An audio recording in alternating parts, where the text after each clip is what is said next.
नमस्कार। आज हम बात करने वाले हैं बांग्लादेश और रशिया के बारे में।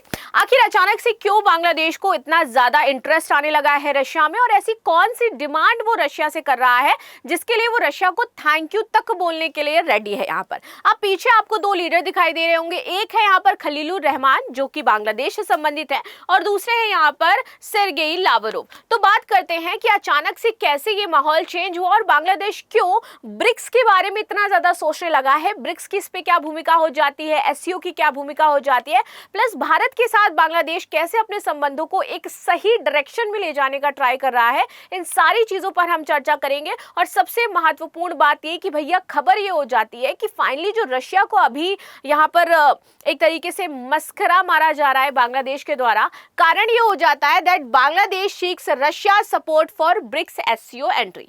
तो जो बांग्लादेश है वो हमारा आपका जो ब्रिक्स नेशन हो जाता है प्लस एससीओ जो हो जाता है इसमें एंट्री करना चाहता है, और इसलिए अब वो ये कह रहा है कि भैया आप हमें सपोर्ट करें, और आपने अभी नहीं, आपने पास्ट में भी हमें सपोर्ट किया था, तो उसके लिए भी हम आपको यहाँ पर थैंक्स बोल रहे हैं। And this is the main news जिसके बारे में हम चर्चा करने वाले हैं, और इसके पीछे का क्या कारण है तो ये भी हम यहाँ पर समझेंगे। अगर हम बात करें प्रेजेंट समय में ब्रिक्स नेशन की, पहले तो ये समझ लेते हैं। तो आप देखोगे यहाँ पर दोनों में ही आपके जो विदेश मामलों के सलाहकार थे, इन दोनों ने मीटिंग करी और विदेश मंत्री थे वो यहाँ पर आए थे।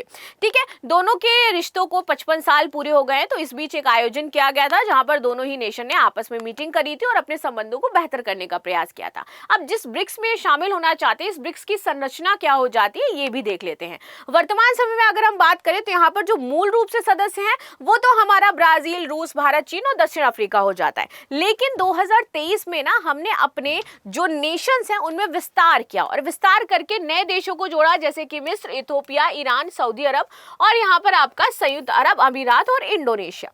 तो क्या ये पहली बार है, फर्स्ट टाइम है कि जो बांग्लादेश है ये कह रहा है कि ब्रिक्स में शामिल हो जाना चाहता है? तो नहीं, 2023 में भी बांग्लादेश ने अप्रोच किया था कि वो शामिल हो जाए, लेकिन उस समय उसको पर्याप्त समर्थन नहीं मिला। तो इसलिए इस बार वो पहले से प्लानिंग प्लॉटिंग करने में जुट गया है कि कैसे ना कैसे करके मुझे ब्रिक्स नेशन में आप शामिल कर लो, और 2023 में इसको समर्थन ना मिलने के कारण ये शामिल नहीं हो पाया था। तो इस बार दोबारा से ट्राई कर रहा है बांग्लादेश। प्लस एससीओ की बात करते तो अभी यहां पर आप देखोगे कि यूरेशियाई राजनीति इसमें आपकी पूरी तरीके से पहुंच हो जाएगी। आर्थिक और सुरक्षा संगठन ये पूरी तरीके से हो जाता है, वर्तमान में 10 इसमें सदस्य हो जाते हैं। तो इसके थ्रू वो एंट्री लेना चाहता है, आपकी यूरेशियाई जो कंट्रीज हो जाती हैं वहां पर आर्थिक तौर पर वो वहां पर लाभ प्राप्त करना चाहता है और अपने व्यापार को एक्सपेंड करना चाहता है। इसलिए वो एससीओ और ब्रिक्स दोनों में अपनी पहुंच बना रहा है, और साथ ही साथ इसका माइंडसेट ये भी हो जाता है कि कैसे ना कैसे करके इंडिया से अपनी डिपेंडेंसी को थोड़ा सा हम कम करें और डायरेक्ट अप्रोच बना ले। अभी क्या करता है, इंडिया रशिया से ऑयल परचेज करता है और उसी ऑयल को वो बांग्लादेश को देता है।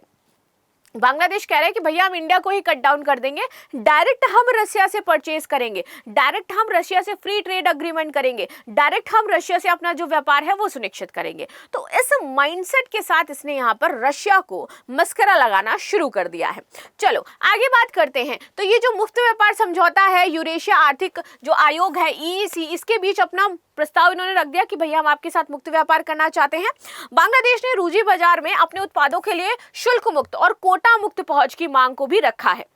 अच्छा, इस मांग पर अभी रशिया ने कोई विचार नहीं किया, ऐसा नहीं बोला कि हम आपकी चीजों को मान जाएंगे। रशिया ने बोला कि ठीक है हम इस पर विचार करते हैं और आगे जैसी चीजें रहेंगी उसको देखा जाएगा। लेकिन रशिया को भी पता है कि हाल के समय में भारत और बांग्लादेश के संबंध क्या रहे हैं, लेकिन जो रशिया है ना वो बहुत क्लियर रहता है हर एक नेशन के साथ अपने संबंधों को लेकर के। तो वो उसके साथ एफटीए साइन करेगा नहीं करेगा ये उसका खुद का डिसीजन होगा। लेकिन वर्तमान में जो अप्रोच बांग्लादेश कर रहा है उसे डायरेक्टली ये समझ में आ रहा है कि वो साइडलाइन करना चाहता है यहाँ पर इंडिया को। प्लस सबसे इंपॉर्टेंट चीज कि पीछे पीछे घूमने की एक है हमारा यहाँ पर रूपपुर परमाणु ऊर्जा परियोजना, जिसमें 3 नेशन हमारे इन्वॉल्व हो जाते हैं, इंडिया, रशिया एंड बांग्लादेश। तो इसलिए भी अब ये संबंधों को बेहतर करना चाहते हैं इंडिया और रशिया दोनों के साथ, क्योंकि इंडिया के साथ जिस तरीके से संबंध पास्ट में खराब हुए, क्या कारण रहे हम सभी जानते हैं।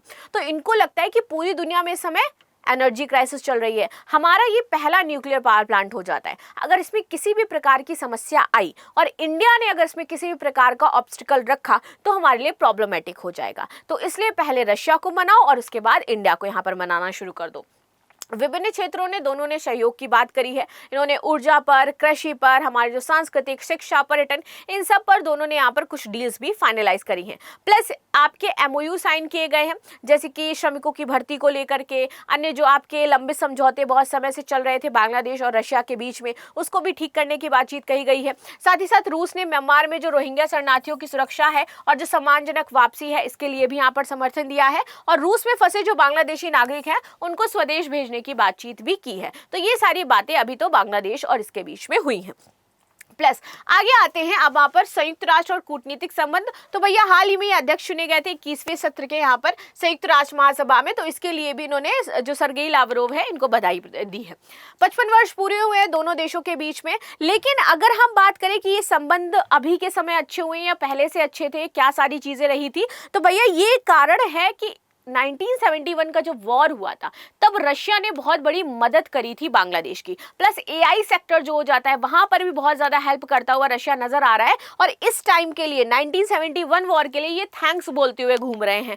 क्यों? क्योंकि उस टाइम पता है क्या हुआ था, जब इंडिया आजादी दिला रहा था बांग्लादेश को, तो यूएस ने पाकिस्तान की तरफ से अपना सपोर्ट दिया और एक अपना बड़ा सा नेवी वेसल ला करके इंडिया के सामने तैनात कर दिया था। और इसी एट दैट टाइम जो हमारा रशिया हो जाता है, जो कि उस समय हमारा था सोवियत यूनियन, वो आता है इंडिया के पक्ष में और अपना न्यूक्लियर सबमरीन ला करके खड़ा कर देता है अगेंस्ट यूएस। एंड देन इसके बाद यूएस अपने हथियार डाल देता है और इस तरीके से रशिया ने तब के टाइम भी सपोर्ट किया था इंडिया को और उसके थ्रू यहाँ पर आजादी मिल पाई थी। किसको? बांग्लादेश को। और उसी चीज को लेकर के ये इंडिया को थैंक्स नहीं बोलते हैं, लेकिन रशिया को थैंक्स बोल रहे थे। बात करते हैं हाल ही के समय में जो संबंध खराब हुए, क्या कारण रहे, क्या चीजें रही। भारत के साथ जो संबंध है काफी उतार चढ़ाव बढ़े रहे, लेकिन अब ये संबंधों को ठीक करना चाहते हैं भारत, यानी कि इनकी बुद्धि धीरे धीरे ठीक एक जो जगह से हिल गई थी ना, उस पर वापस आती हुई नजर आ रही है। क्योंकि इनको पता है कि अगर हमारा न्यूक्लियर प्रोजेक्ट रुका तो हमारे लिए बड़ी समस्याएं हो जाएंगी। क्योंकि यूनुस की सरकार आई थी शेख हसीना की सरकार गिरने के बाद, और ये चीन की गोदी में जाकर के बैठे, पाकिस्तान के यहाँ पर ये गए, यूएस के साथ इन्होंने अपने संबंधों को अदर तरीके से रखा, यानी कि वो सारे काम किए जो एंटी इंडियन हो सकते थे। लेकिन इसके बाद जब सरकार बदलती है, यूनुस रहमान आते हैं, तब जाकर के इनको समझ में आया कि भैया हमारा एक सबसे इंपॉर्टेंट जो चीज है ना न्यूक्लियर वाला, वो पहले हम फ्री करा लेते हैं, तब बाद में जो भी गिले शिकवे होंगे उन पर चर्चा करी जाएगी। और इनका सबसे बॉर्डर इलाके पर ये हो जाता है, इसलिए भी जरूरी था कि इसको पहले शॉट डाउन किया जाए, सेटल डाउन किया जाए। अब जैसे ही ये बनते हैं तो ये कहते हैं कि हम एक ना न्यू बांग्लादेश इंडिया टाइज की तरफ देख रहे हैं। हम ये देख रहे हैं कि जो हमने पुरानी मिस्टेक्स करी उनको हम भूल जाएं और नए सिरे से हम दोनों अपने रिश्तों की शुरुआत करें। यानी कि यूनुस के टाइम पे जो जो चीजें हुई, इन्होंने चाइना के साथ जो जो मिलकर के किया, वो हम सब खत्म कर दें।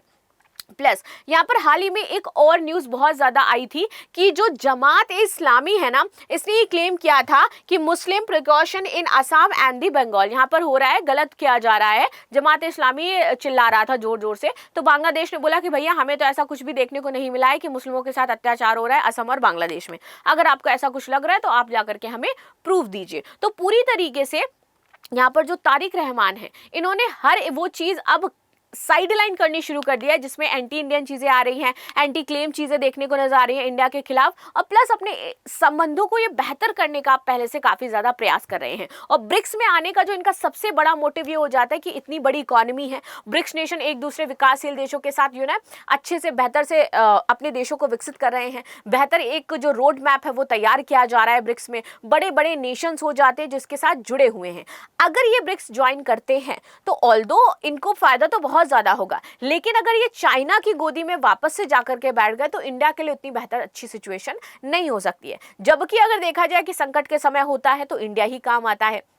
चाहे यहाँ पर गिग वर्कर्स को प्रॉब्लम होने लगी थी बांग्लादेश में, जब एनर्जी क्राइसिस हुई थी, इंडिया ने यहाँ पर पेट्रोल प्रोवाइड करवाया कि भैया आप हमसे एक्स्ट्रा पेट्रोल ले लीजिए और आप हमारी जो भी चीज़ें उनको बेहतर करने का प्रयास करिए। तो इस तरीके से अभी दोनों के बीच में ना चीज़ों को ठीक करने का यहाँ पर एक जो मलम पट्टी है, जो काफ़ी लंबे समय से उखड़ा हुआ था संबंध, उसको बेहतर करने का प्रयास किया जा रहा है। तो इससे ये कहा जा रहा है कि भाई रशिया के थ्रू ही सही इंडिया और बांग्लादेश की जो आपके आपसी संबंध है वो बहुत बेहतर होते हुए नजर आ रहे हैं। प्लस आगे इससे आने वाले जो आउटकम्स हैं वो और भी ज़्यादा बेहतर होंगे। एक नया एशिया में जो गठबंधन है वो देखने को मिल सकता है, जिसमें बांग्लादेश, रशिया और इंडिया हमारा शामिल होगा। बाकी आपकी क्या राय हो जाती है इसको लेकर के वो ज़रूर बताइएगा। मिलते हैं नेक्स्ट क्लास में, तब तक के लिए धन्यवाद। लाइक शेयर सब्सक्राइब करना बिल्कुल भी ना भूलें and thank you so much.